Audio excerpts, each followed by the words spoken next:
Last year, we had over 600,000 hectares on fire. This year, and it's changing on a daily, hourly basis, it's 650,000 acres already. And it's, thank God, no one has died. Tonight, Ontario officials are speaking out as crews continue to battle nearly 200 active wildfires that are burning in northern Ontario. At this time, there are no reports of any deaths as evacuations across the region continue.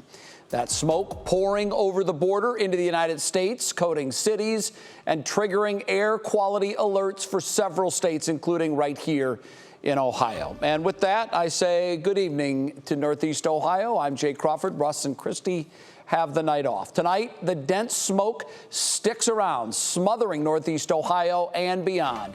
Our team is standing by with word from health officials and the latest on the events happening and not happening due to the air quality. But first, we get it started with Mark Johnson, who's been following this very closely. Mark, it appears these conditions are improving slowly. They are going to improve. We're going to get a temporary break from the smoke for late tonight through the day tomorrow. So we're not going to have a smoky Saturday by any stretch, but we could see a return of the smoke for Sunday. And right now, it's cloudy, but that's not clouds, folks. That's smoke blocking out the sun. 82, 85, you got lower 80s, you got a 79-degree reading in Ashtabula. And keep in mind, if we didn't have smoke, we'd probably be near 90 right now. But it's shrouding out, blocking out the sun. And here's a terrific satellite map showing the plume of dense smoke enveloping northern Ohio. As the sun goes down, we're going to lose this image a little bit. But here's the warm front right here. This is the front that's going to redirect the smoke and push it out of here.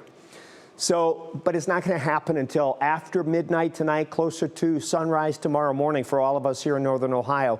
So unfortunately, in the short term, your evening, you're still dealing with this, the plume. The plume. The warm front is here, so Cincinnati, no smoke. Dayton, no smoke. And it's working our way. It's working its way in our direction. 80 Cleveland and Mentor, 85 Elyria, 85 for Dover, New Philly, 83 for Worcester and Akron, Canton. Your National Design Mart hour by hour. As the warm front moves in, it's got a couple of thunder showers with it.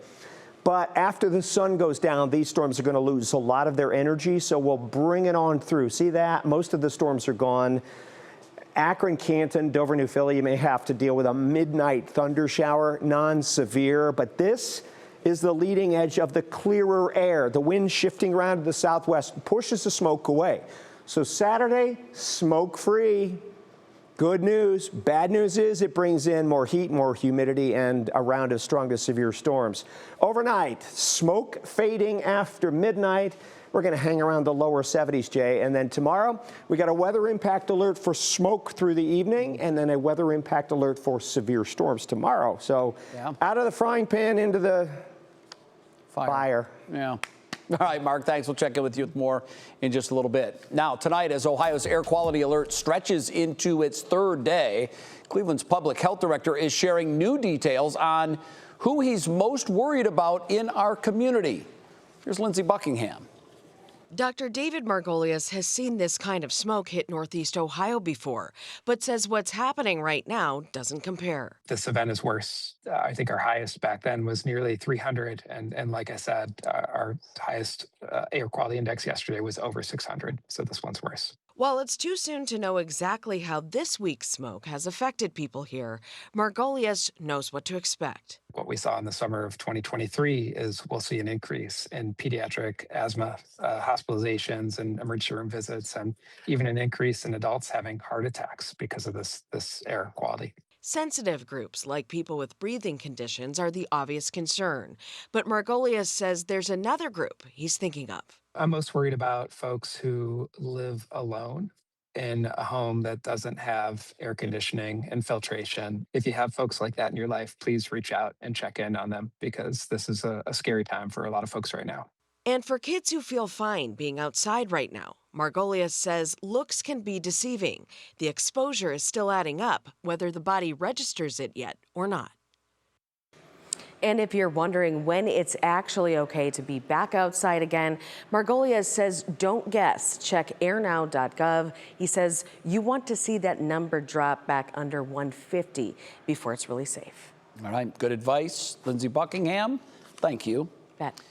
Now, within the last hour, we've got word that tonight's Guardians game against the Pirates, the first since the All-Star break, has been postponed because of these poor air quality conditions. It will be made up tomorrow as part of a day-night doubleheader, the first game at 1, the second one at 7. That is just one of many events today that has been impacted by the wildfire smoke.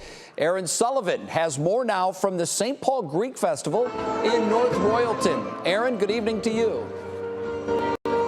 Jay, good evening. I'll start with the good news here. I mean, the Greek Fest here is still going on, so that's something to look forward to if you need some plans this weekend.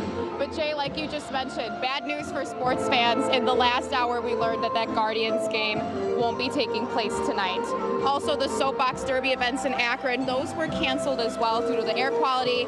And as we know, the Memphis Kiddie Park, that's also shut down due to some air quality concerns. However, there are still things that you can still look forward to. As of right now, Tim McGraw is still set to take the stage tonight at Blossom.